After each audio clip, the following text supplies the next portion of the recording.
Where did you go?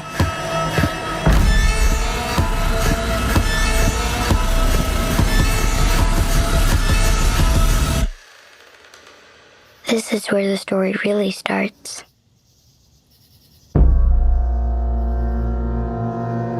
Weapons is the latest horror flick to hit theaters. The film is directed by Zach Krieger, and Zach Krieger also directed the film Barbarian a few years ago, and that movie had so many twists and turns you could not predict where that movie was going to go, and then it all led to a gory, nasty finish that I absolutely loved. And so when I heard that director was writing and directing another horror film, this time called Weapons, well, I got all excited about this movie. In fact, it was my most anticipated movie for all of August 2025, and so last night I got to sit down in the theater and watch this with a packed theater, and I had so much fun with it. In fact, this might be my favorite horror movie of 2025. Let's do the review for Weapons.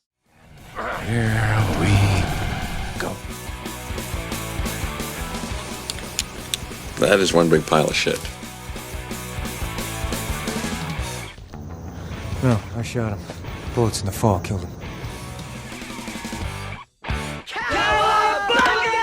So Weapons opens up with the narration from a child telling you the story about a town named Maybrook, where one night all of the children from one particular class at school all go missing. But it gets weirder than that because they didn't just go missing, but they all woke up at 2:17 in the morning on the dot, got up out of their beds and ran out of their houses into the darkness, never to be seen again. And I mean, there are no leads. The movie then does a 1-month time jump. The cops have nothing. They have no idea what happened to any of these kids. The FBI is involved and they can't figure anything out. In fact, the entire town is starting to point fingers at the teacher of this class because she's the only link to every single one of these kids that's missing from this classroom. And the teacher of that class is played by Julia Garner, who just played the Silver Surfer and of course gave us this iconic line from Ozark. If you want to stop me, you're gonna have to fucking kill me!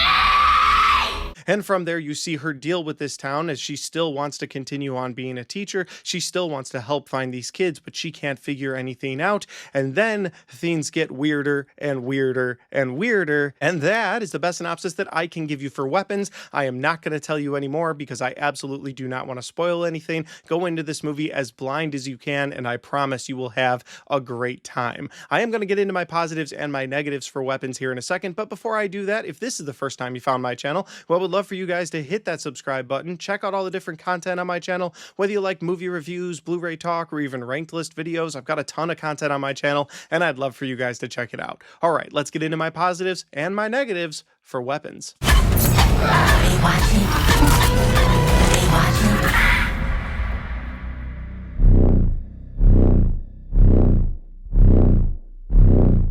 Are you watching? My first positive for this movie is going to be the pacing. The film clocks in at 2 hours and 8 minutes, but I swear to you, time just seemed to fly by. From the opening scene of this film to the very last frame of this movie before the credits rolled, I was absolutely hooked. So my first positive has to be the very fast pace, keeping me at the edge of my seat the entire time. That actually leads directly into my next positive, which is going to be the story and the way the director was able to tell this story. Because instead of telling you the story in a normal way where you just see it straightforward, you actually get to see this film through several different people's perspectives, and I thought that was really cool. First of all, they were able to hide that in the trailers. I didn't realize that's the kind of movie we were going to see. In fact, I think that was very smart of them because I think a lot of people can be turned off by that. But once you're in this movie and you're seeing this from different people's perspectives, again, it just adds to that pace being ramped up because every time it gets to a moment where you're like, oh my God, where's this going to go? It jumps to the next person's perspective until it catches up to them. And then eventually in this film, you actually start knowing more than the characters on the screen, and you're waiting for them to catch up to you. But because you know that information, you are hooked and you are locked into this. So my first two positives really go hand in hand. The pacing is done really well because of the storytelling and the way that they're able to give you this story in in different pieces all the way to the very end. My next positive for this movie is how genuinely creepy and terrifying this movie felt throughout. Listen, most horror movies don't scare me. I'm an adult and they're not necessarily supposed to scare you. And yes, this movie has a handful of well-placed jump scares. I also want to throw a positive in for that because I did appreciate the jump scares when they came. There weren't too many of them, but when they happened, they were effective. But with that said, that wasn't necessarily why I say this movie was terrifying, because you got to understand, as a dad, as someone who has 3 kids, the idea of any of them just getting up in the middle of the night and then going off at 2:17 in the morning and being completely powerless to stop them, having no idea what happened to them, is absolutely terrifying. And so I think that if you're a parent being in this situation,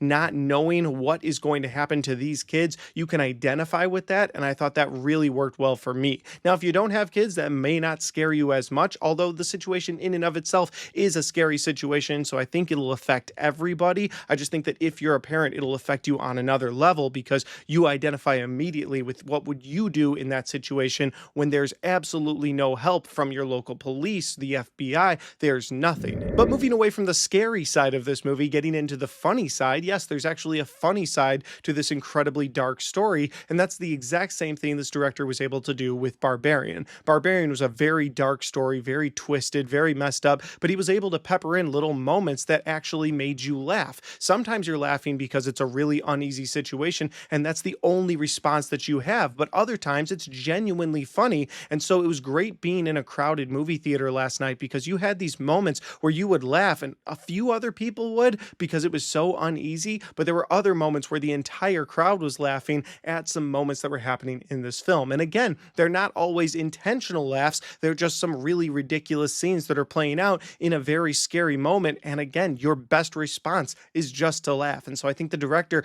captured that magic from Barbarian once again and peppered those moments into this very dark script, and so I have to put that as a positive. And finally, the acting all around in this movie was really well done, but Julia Garner is a force to be reckoned with. She did such a great job as her role as this school teacher named Justine. You have seen her in the past, but always in a bit of control. Whether it's her role in Ozark, where she's always trying to get ahead and she's figuring things out, she's not super vulnerable. Maybe she starts that way, but she doesn't end that way in that show for sure. And then in the movie Fantastic Four, you saw her as the Silver Surfer, and again, she seems like she's in control. So I've seen that side of her, but in this movie, she's incredibly vulnerable. She's completely blindsided by this, like everyone else in the town. At one point, she even says, "I'm hurting just as much as the rest of you."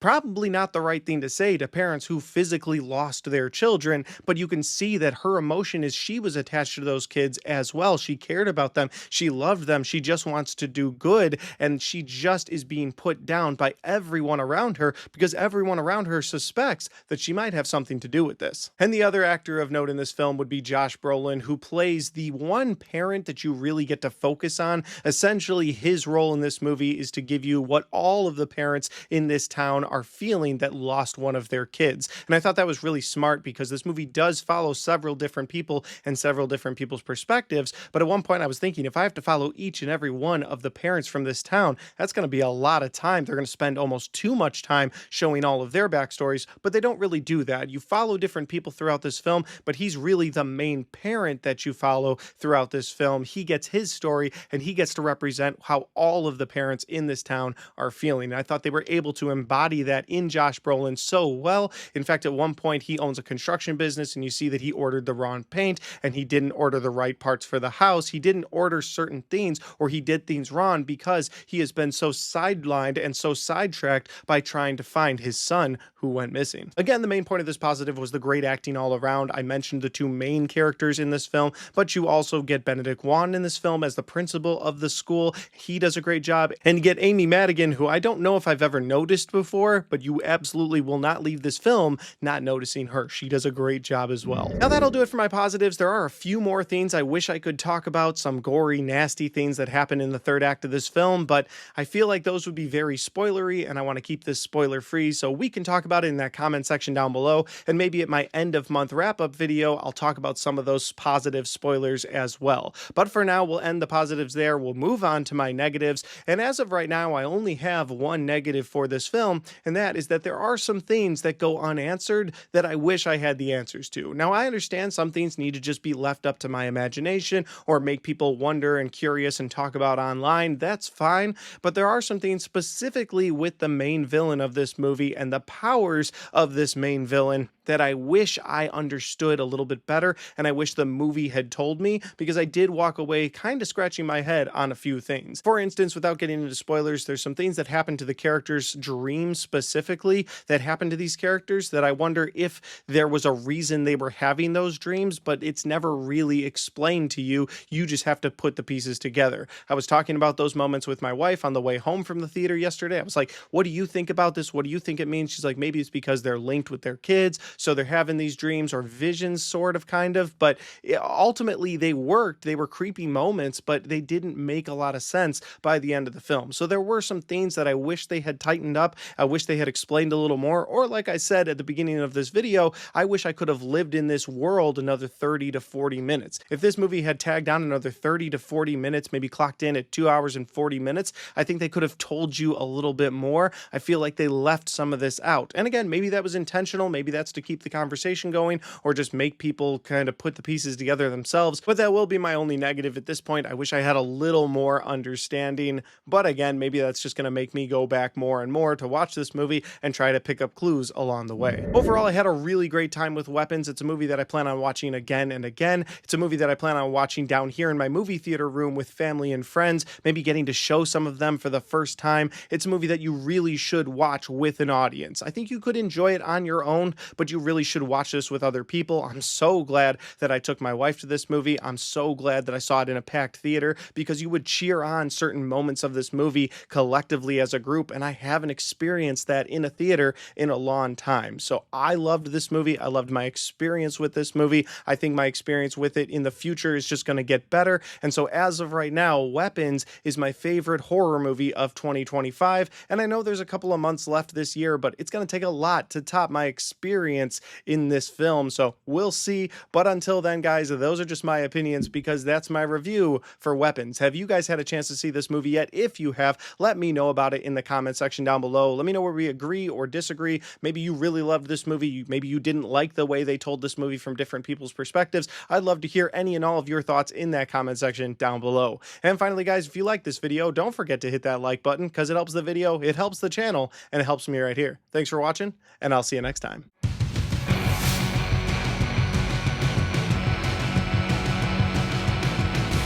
Alright guys, we got to the end of my Weapons review. I had such a fun time watching this movie. I had a great time putting this review together. Just getting to talk about it again with you guys is so much fun. Gets me all hyped about the movie again. I can't wait to see this again in the future. But until then, if you want to check out any of the other content on my channel, well, I've got all of my horror movie reviews right there, and I've got all of my 2025 movie reviews right there.